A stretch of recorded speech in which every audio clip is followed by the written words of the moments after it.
It's the Athletes Lives Network exclusive interviews. Today our guest is standout star wide receiver Antwan Last Word Kennedy, East Chicago Central, class of 1997. What's going on, Twan? I'm not sure, man. Enjoying homecoming. Yeah, basically, man, as you know, I'm doing these interviews across the state of Indiana from all the great players from EC and other schools. Basically, all I'm gonna get from you today is just your thoughts on growing up in East Chicago, the pressures of being an athlete, your playing days in high school and college, um, a fatal moment you had in your life, and also what you're currently doing now, and what kind of motivation can you give to athletes who may one day be in your shoes. All right, so the first question is tell us about your early influences in sports.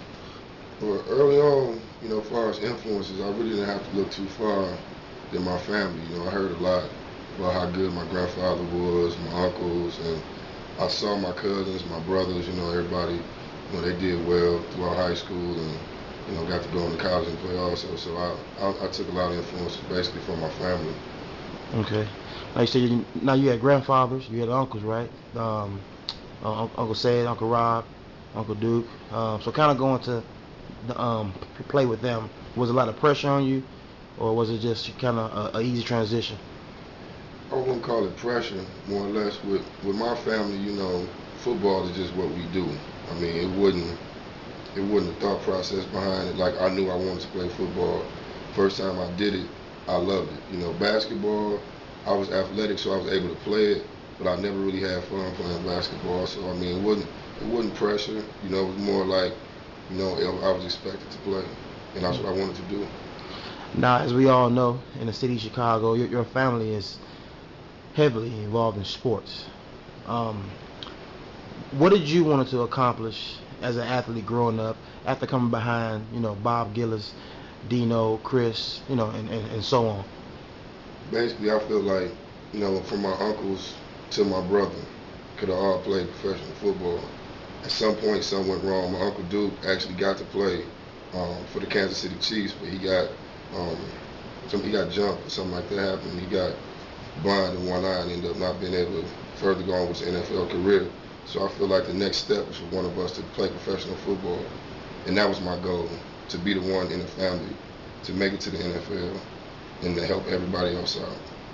Okay. Now, growing up in East Chicago, what peers did you want to compete against, or did you feel like was better than you at that age, to where you wanted to accomplish being the best? And it's weird because like with football in East Chicago, they didn't have nobody playing football as far as my peers, my age group. Um, Me and my cousin Mike, we had to go to Hammond to play Pop Warner football for the Hammond Hawks. And we had a guy in Hammond named Orland Bailey. The kid ended up playing for Hammond Gavitt later on. He had some big numbers. I mean, he used to score 5, 6 touchdowns a game no matter who we played. So I kind of like, watched Orland, and I always wanted my numbers to at least be right where Orland's, if not better. Okay. But another thing though that was weird, a sports influence I had in East Chicago, it was my peer, was Trey. And that was with basketball. Trey was going to Jordan camps, Nike camps. And then when I would play against him in basketball, it seemed like I always gave my all because I wanted to gauge myself as far as if he did good to go to all these camps. Where am I at? Gotcha. Gotcha. Now let's move to middle school. Growing up, you went to Catholic school, correct? Yeah, St. Stanislaus. Now, give us your experience on going to a Catholic school instead of going to a public school. I mean, the Catholic school was a great experience education-wise and discipline-wise.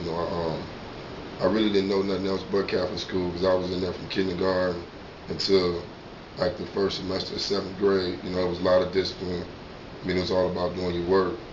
But on the athletic aspect of it, um, the talent wasn't as good. I was averaging about 26, 28 a game in St. Stan's, and then I transferred to West Side, and I didn't even start. So that was like a kind of like the breakup of me in basketball right there. Okay. You just commented on playing in Catholic school to where the competition athletically wasn't as talented as the public schools. Now you're going to Westside Junior High, and now you're now starting as far as basketball. Now what is your goals and expectation of yourself? Initially, just being a competitive person I am, my goal was to break my way into that starting lineup. But it was kind of one of those things where all those guys have been playing together since Kerry Gosh. Even though I played summer league and I played at the 151 center with all these guys, the coaches wouldn't give no opportunities to nobody but those other five. But on the other end of it, I was dominating as far as football go, Pop Warner, with that, with the Hammer Hawks. So I kind of like I say, man, a lot happened with basketball early on, put a sour taste in my mouth. So I kind of like went away and just did my football thing, and I played on traveling all-star teams in the 7th and 8th grade for basketball. But I would go from traveling all-star basketball practice to football practice. So it was more or less just the whole makeup of how things went down on the West Side kind of made me think that when I got to high school, it was going to be straight football. Okay. Now with the Hammer Hawks, you set a record of scoring 7 touchdowns in one game, but then somebody you know and love came right back the next year and broke your record. Give us a little insight on that. Hammer Hawks, man, we had a different kind of offense every year, and I had fortunate time to have a couple touchdowns on defense, and I also scored on offense, and I had a good game. Next year, my little brother, Joppy Gillis, came in. I think he scored 8 times. Yeah. How'd it make you feel? I was proud of him. You know what I'm saying? Because I just wanted everybody to get better every year. That's how I want my family to be. Gotcha. Now you're moving on to East Chicago Central High School. During this time, East Chicago been a dominant program. Come from the 10-1 season, the 8-3 season. Now, what's your goals and expectations as a freshman coming into EC Central? Man, let me tell y'all my number one goal when I got to high school. My brother Greg Gillis, he was part of that 10-1 team that East Chicago had, and I went to every one of my brother's games from his freshman year to his senior year. And my brother's senior season, they had beat Crown Point, I think, twice already. They blew them out in the Rama, and then they blew them out during the regular season. And they lost to Crown Point, and I saw what that did to my brother. And I never hated the school more than I hated Crown Point. And my major goal, besides making my way to college, was to give it to Crown Point every chance I got. Okay. Now, going to your freshman season, you was a starting cornerback, punt returner, kick returner. Give us your insights on that season. Freshman season was a great season. I mean, I had a lot of expectations because, me and Greg, we 5 years apart. So he had just graduated. So all the guys he had been beating up on for 3 years, now they was the upperclassmen. And I was coming in, and the coaches expected me to be able to do what my brother did. And I think I lived up to that freshman year because as a freshman, I started freshman at corner, I started JV at safety, and I actually dressed varsity. And I mean, we beat Lake Central freshman year. Their freshman team had lost a game. I think it was in like 7 to 8 years. It was a long time. I mean, that was the program at the time in the region. But freshman year was a big year. It was like a coming out party for me, and I think I lived up to what I was supposed to do. All right.